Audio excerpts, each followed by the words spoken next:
So this is a driver that's really flown under the radar for pretty much the whole season, despite having a string of respectable results. That's right, I'm talking about Esteban Ocon. Having burst onto the F1 scene in 2016 after winning the GP3 title, many saw this young Frenchman as the next big thing, especially seeing as he was part of the Mercedes driver program. Well, he enjoyed competitive seasons with Force India in 2017 and 18 before being kicked out by the new team boss's son, Lance Stroll, or otherwise known to Max Verstappen as a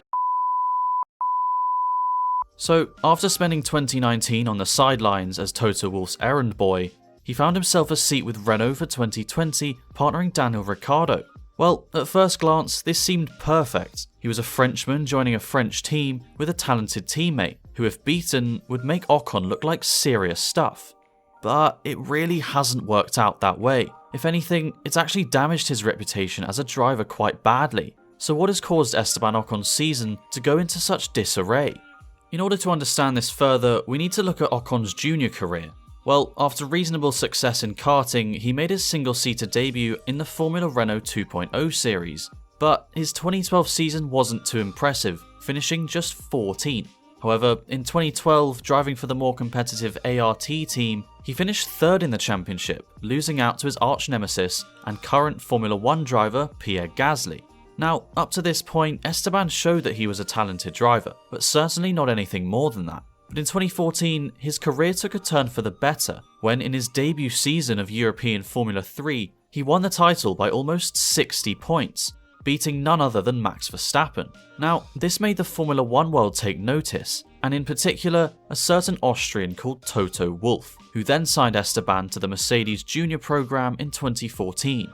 So, the following season, Esteban then competed in the GP3 series, where once again, he came out on top. For 2016, he then competed in the Deutsche Tourenwagen Masters, or DTM, driving for Mercedes, but he would not finish that season. Before I continue, I notice most of you haven't subscribed to the channel, so if that's true, press that red subscribe button below as well as the notification bell to be reminded of any new videos. Right, now back to Esteban. So here is where Esteban's Formula 1 career begins. His first ever F1 test was back in 2014, driving the Lotus E20, but after Manor driver Rio Haryanto was dropped because he lost his sponsors, Ocon got his Formula 1 call-up. At this point, they were already midway through the season, so Ocon only had a few races to prove himself. But the Manor MRT-05 was about as competitive as the guy he replaced, so he managed to get a best finish of only 12th. But thanks to his multi-year contract with Mercedes, he managed to get a seat with Force India for 2017, partnering Sergio Perez, who by all accounts is a serious driver. Well, for who was pretty much a rookie at this point, Esteban had a brilliant season, finishing 8th in the standings with 18 points finishes out of 20 races, and finished only 13 points behind Perez, having given him a serious run for his money throughout the whole season at many different races. Well, unsurprisingly, he remained at Force India for the 2018 season, and his relationship with Sergio began to become pretty sour following multiple on-track incidents between the two teammates. Nevertheless, a string of impressive points finishes meant his reputation as the next big thing remained. But as we've seen time and time again, skill can only get you so far in Formula 1.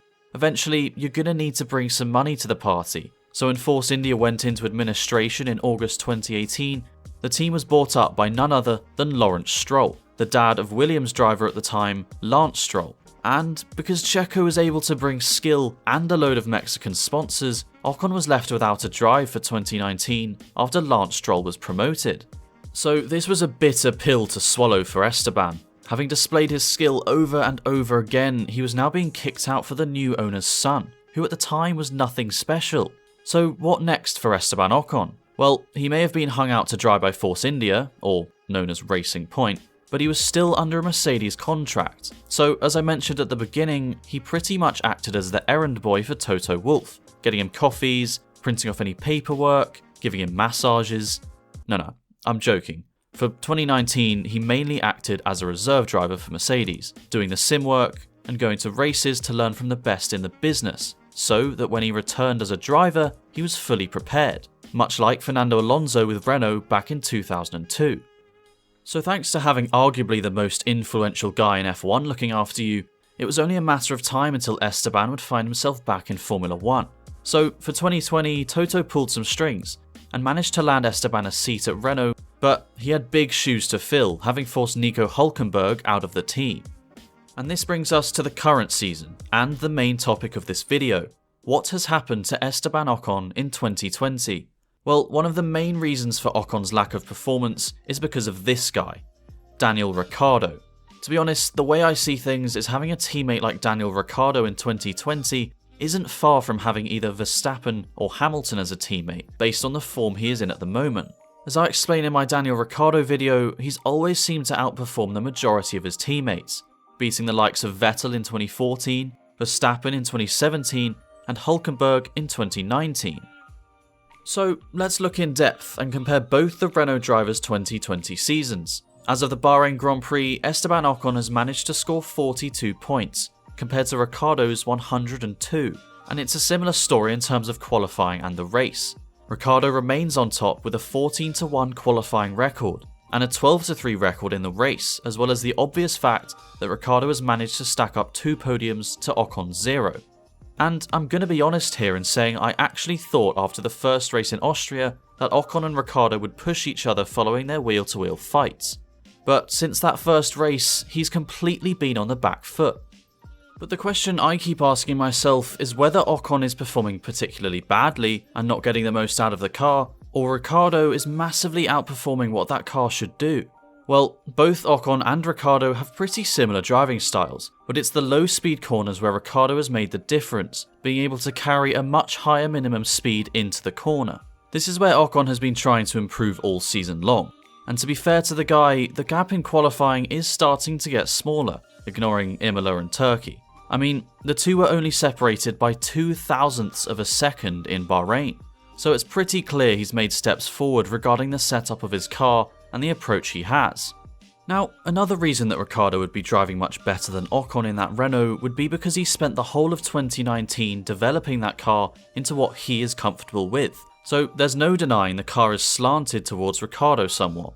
So it's fairly predictable that in only Ocon's first season with Renault, he's not quite at the same level as his Aussie teammate, meaning it's quite reasonable to cut him some slack. Also, in fairness to Ocon, he has had quite the share of bad luck this season, suffering 4 retirements to Ricciardo's 1, with all of them being technical issues. But this is in no way saying he hasn't been outclassed and outdriven by his teammate this season, because he has. So you may now be thinking, well, Ricciardo is leaving next year, so Ocon will be able to find his feet at Renault in 2021.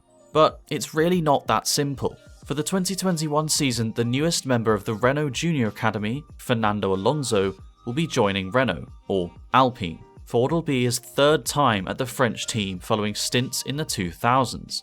Not to mention, he'll be joining the team at the age of 39, so there's really no way of knowing whether he'll channel his inner Fangio by winning races as an old man, or whether his return to F1 may play out a bit like Schumacher at Mercedes. But whatever happens, sadly for Ocon, it's looking like Alonso is going to be the team leader, based on how he's already telling the team what to do. But at the end of the day, results are what count, so if Alonso's form is not up to scratch, it's likely that we'll see Ocon becoming the figurehead at that team. But in fairness, that's easy to say. We are talking about Fernando Alonso here, who has won 2 titles and 32 races, so he's definitely not someone to underestimate. As for the team dynamic between Fernando and Cyril, well, all I'm going to say is I hope they get on, because if they don't, it's going to be an absolute car crash, and Ocon is going to find himself right in the middle of it. But on the other hand, if Ocon fails to perform again, and is beaten by Fernando Alonso comprehensively, it would not surprise me to see him replaced possibly by Pierre Gasly for 2022, who is firstly French, and also in incredible form. But at the end of the day, looking at Esteban's 2020 season, there's no doubt he could be performing much better, and has the ability to. But in fairness, he did spend a year on the sidelines without a drive, which can be detrimental to a driver's momentum during their career. One thing for sure is we know Ocon has serious pace, and has the ability to win races. We saw it time and time again at Force India, paired with arguably one of the best drivers of the past few years. So the potential is definitely there, and all Esteban needs is to get on top of that Renault car and regain his mojo. After all, he came from relatively humble beginnings, so his skill was the main reason he reached Formula 1 in the first place. Well, besides that, 2021 will be crunch time for Esteban, because if he doesn't deliver, he could be left without a seat, and this time, possibly forever. Thanks for watching. Let me know in the comments section below if you think Esteban can bounce back in 2021. And as always, make sure to like, subscribe, and smash that notification bell to be reminded of any new videos.